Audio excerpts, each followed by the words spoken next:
Salut à toi, c'est Rémi, j'espère que tu vas bien. Bienvenue dans cette nouvelle vidéo. J'espère que tu passes de bonnes fêtes de fin d'année, une bonne fin d'année et que tu vas te reposer pendant ces fêtes de Noël.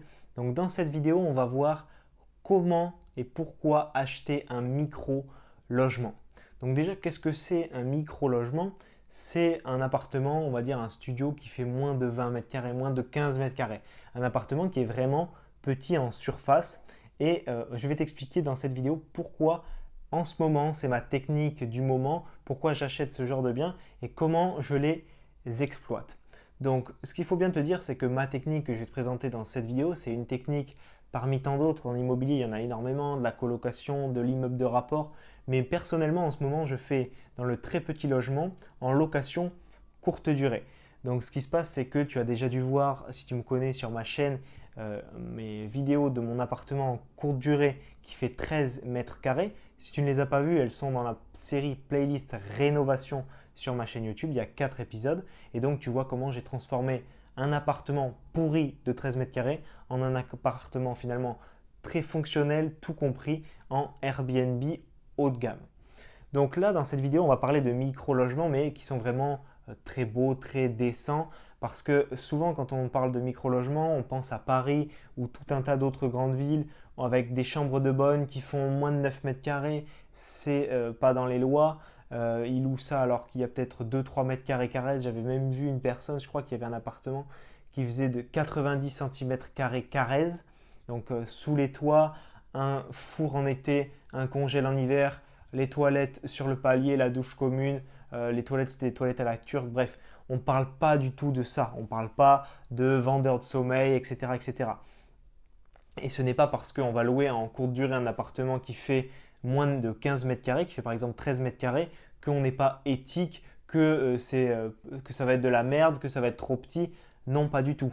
On va faire quelque chose de très très beau, de très très optimisé et je vais t'expliquer ma technique, comment je fais dans cette vidéo. En plus, si tu as déjà regardé des vidéos sur ma chaîne YouTube et que tu m'écoutes un petit peu parler de temps en temps dans ta voiture, au boulot, le matin, le soir, je ne sais pas quand est-ce que tu regardes mes vidéos, tu as dû bien comprendre que je suis loin d'être un marchand de sommeil. Au contraire, j'essaye de proposer des biens qui sont les plus rénovés possibles, les mieux possibles, tout compris. Certes, ils sont chers, mais en tout cas, ils sont très très agréables à vivre. Donc ce que j'essaie de faire toujours, c'est de rester bien entendu dans les lois, donc plus de 9 mètres carrés. Il n'y a pas que la loi des 9 mètres carrés, c'est soit minimum 9 mètres carrés ou au minimum 20 mètres cubes. Donc ça c'est pour la petite histoire, j'espère que je t'apprends quelque chose parce que tout le monde dit 9 mètres carrés, 9 mètres carrés.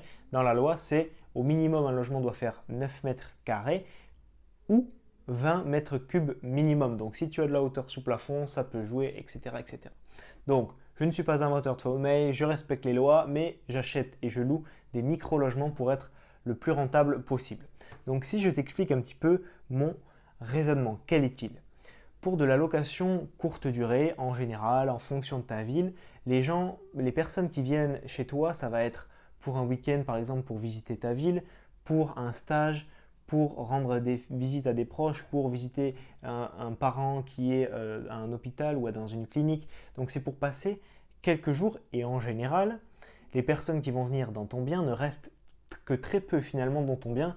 Ils y viennent très souvent pour dormir. Ça va être plus un dortoir, un endroit où dormir et prendre son petit café le matin, plutôt qu'un endroit pour réviser et puis y rester par exemple toute la journée. Loin de là. Ça va vraiment être un point, finalement un pied-à-terre, un endroit où ils peuvent rester quelques nuits et ils vont vraiment le prendre comme ça. Ils vont arriver prendre les clés à 20 h et 2-3 jours plus tard, ils te les redonnent à 8 h parce qu'ils prennent leur avion et ils sont rentrés tous les soirs à 20 h parce qu'ils avaient un stage par exemple. En général, les personnes qui viennent chez toi, c'est pas pour profiter de ton logement, c'est surtout pour profiter de leurs proches, pour aller au stage, pour voir leur famille, pour visiter la ville. Donc c'est vraiment ça. Par exemple, je prends toi qui regardes cette vidéo, il me semble que, enfin, il est possible que tu sois déjà allé dans une ville, que tu ailles dans un hôtel, que tu prennes tes clés à 20 h en arrivant en train, en avion, en voiture, et que tu y passes la nuit, tu prends ton petit déj et le lendemain tu rends les clés à 10 h. Donc tu n'as pas vraiment profité de l'établissement ou de ton logement. Tu as surtout fait quoi? Tu as surtout dormi. Donc c'est vraiment l'essentiel. Et donc quand je me suis intéressé à la location courte durée, dans ma ville qui est une ville assez chère, bon ça dépend, si tu es de Paris, tu vas penser que 3 000 € le mètre carré, c'est pas très cher, mais c'est plus cher que qu'un grand nombre de villes françaises, donc 3 000, 3 4 000, ça dépend des endroits. Le centre-ville, ça peut être 5 6 000, donc voilà. Donc je me suis dit, pourquoi pas investir dans un logement qui est plus petit, par exemple parce que, je ne sais pas moi, un 20 mètres carrés, tu peux y mettre 2 personnes, mais un 13 mètres carrés, tu peux y mettre 2 personnes également, mais tu achètes en surface 7 mètres carrés de moins. Donc si on prend l'exemple de 3 000 euros le mètre carré, qu'est-ce qui se passe? Eh bien, si tu achètes un 20 mètres carrés à 3 000 euros le mètre carré, il va te coûter 60 000 euros. Si tu achètes un 13 mètres carrés à 3 000 euros le mètre carré, il va te coûter 39 000 euros. Donc l'un va te coûter 21 000 euros de moins que l'autre, rien qu'à l'achat, au même prix au mètre carré, le même emplacement et juste la surface qui diffère. Donc dans ces cas-là, tu vas déjà économiser 21 000 euros sur l'achat de ton bien. Mais ensuite, à la location, ce qui va se passer, c'est qu'un studio qui fait 20 mètres carrés et qui peut accueillir 2 personnes, il va se louer la même chose qu'un appartement de 13 mètres carrés qui peut accueillir 2 personnes parce que le ticket d'entrée, que tu veuilles te loger, je ne sais pas moi, en location meublée à l'année ou passer une nuitée, il y a toujours un ticket d'entrée minimum. Le ticket d'entrée minimum pour se loger en Airbnb dans une ville, on va dire, classique en France, ça va peut-être être 50 euros la nuit. Eh bien, ton 20 mètres carrés va se louer 50 euros la nuit et ton 13 mètres carrés va également se louer 50 euros la nuit. Tu peux même les concurrencer en mettant du 47 ou du 49 parce que tu ne seras pas perdant vu le prix d'achat initial. Bien entendu, attention, ton 13 mètres carrés, qu'est-ce qu'il faut qu'il ait comme caractéristique? Il faut qu'il soit optimisé, qu'il soit haut de gamme et qu'il soit vraiment tout compris. C'est-à-dire que tu fournis le linge de lit, le linge de toilette, donc tout ce qui est serviette de toilette, tapis de bain, gants, etc., etc. Tu fournis du café, tu fournis du thé. Tu as quelqu'un, par exemple, comme moi qui vient en physique pour expliquer comment fonctionne la machine à laver qui se trouve dans le bien, où sont les transports. Bref, il faut vraiment que tu aies une prestation tout compris. En plus, tu peux faire des petites attentions à ton locataire de 2-3 nuits d'une semaine. Tu peux lui laisser tout ce qui est thé, tout ce qui est café, condiments de première nécessité, bouteille d'eau quand il arrive, petit apéritif local. Si par exemple tu loues en courte durée, je ne sais pas moi, dans un endroit où on fait un apéro, on fait du pâté, je ne sais quoi, tu fais tout ce genre de choses-là. Et il faut bien entendu que la literie soit irréprochable. Il faut en général, moi, mon avis c'est que tu aies un lit de place quoi qu'il arrive, même s'il est en mezzanine, même s'il est dépliable, vaut mieux un lit de place qu'un canapé lit de place. Encore une fois, ce n'est que mon avis. Mentalement, les gens viennent plus quand il y a un vrai lit qu'un canapé lit, même si ton canapé lit c'est la Rolls-Royce. Donc, il faut vraiment que ta literie soit irréprochable parce que, comme je t'ai dit, les gens ils vont faire des grosses journées de stage ou des grosses journées de je ne sais quoi. Ils vont rentrer le soir à 20h chez eux. Ils vont se faire livrer ou se faire un petit plat préparé au micro-ondes. Ils ne vont pas chercher à faire de la grande cuisine et ils vont aller dormir et ils veulent être reposés et bien dormir parce qu'en plus, ils ne sont pas chez eux. Quand tu n'es pas chez toi, en général, tu dors moins bien que quand tu es chez toi. Donc, ils veulent faire un gros dodo et très bien dormir. Donc, ne lésine jamais sur la literie. Donc, si on reprend ce que je te disais tout à l'heure, mettons 50 euros la nuit. Sur mon 13 mètres carrés, je vais être rentable alors qu'une personne sur un 20 mètres carrés, au même prix au mètre carré, ne va pas être rentable. Il faudra qu'elle loue plus cher. Elle aura peut-être moins de nuitées.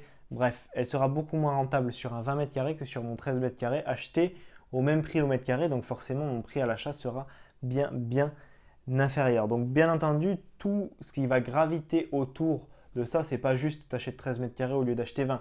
Il y a tout un écosystème qui gravite autour de ça. Donc toutes les prestations qu'on vient d'en parler, ton prestataire de service, qu'il faut qu'il ou qu'elle soit de très bonne qualité, qu'il sache discuter avec les gens, nouer un bon contact, avoir du feeling, savoir expliquer. Bref, il faut vraiment que cette personne soit très compétente. Il faut également que tout ce que tu y aies fait autour, tes travaux dans ton bien, ton optimisation, etc. soit très bien réalisé. Et c'est tout cet écosystème qui fera que sur un micro-logement, tu pourras être très rentable en location courte durée contre un logement, on va dire, beaucoup moins ou beaucoup plus banal en termes de rentabilité qui fait 20-25 mètres carrés et qui peut seulement accueillir 2 personnes. Et même si tu te dis, ah bah oui, mais sur ce 13 mètres carrés, j'ai quand même mis beaucoup d'argent dans la literie, beaucoup d'argent dans mon prestataire de service, dans la déco pour que les gens aient de belles photos et envie de venir, etc. Au final, même si c'est beaucoup d'argent, ce sera rien comparé à notre exemple où tu as économisé plus de 21 000 euros à l'achat. Tout se fait à l'achat. Si ta bonne affaire, toi, tu l'as fait à l'achat en achetant 7 mètres carrés de moins que ton concurrent qui veut faire du Airbnb, c'est plié.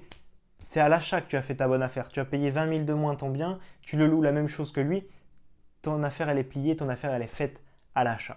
Personnellement, je n'étais pas parti dans l'optique de me spécialiser dans les micro-logements. J'en ai fait un en 2019, je t'ai montré ce que ça donnait et du coup, ça m'a donné envie de continuer. Et donc, normalement, en 2020, sur cette chaîne YouTube, je te présenterai mes 2 prochains investissements qui seront également normalement des micro-logements qui feront à peu près moins de 20 mètres carrés chacun.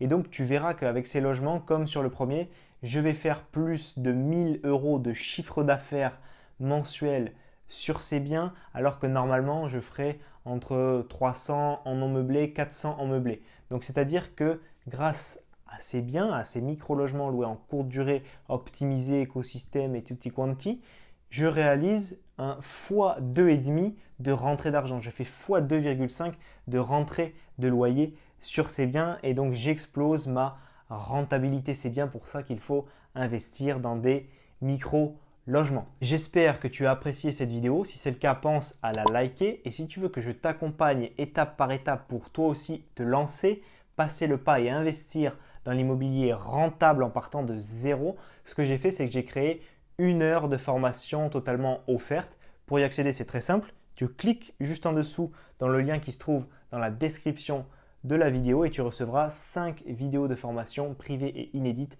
qui t'expliqueront étape par étape de bout en bout le processus pour réussir ton premier investissement immobilier locatif. Pense également à t'abonner à ma chaîne YouTube et à activer la petite cloche pour être prévenu à chaque fois que je publierai une nouvelle vidéo. On se retrouve, toi et moi, de l'autre côté dans ton espace membre privé. C'était Rémi, à très vite. Ciao, ciao!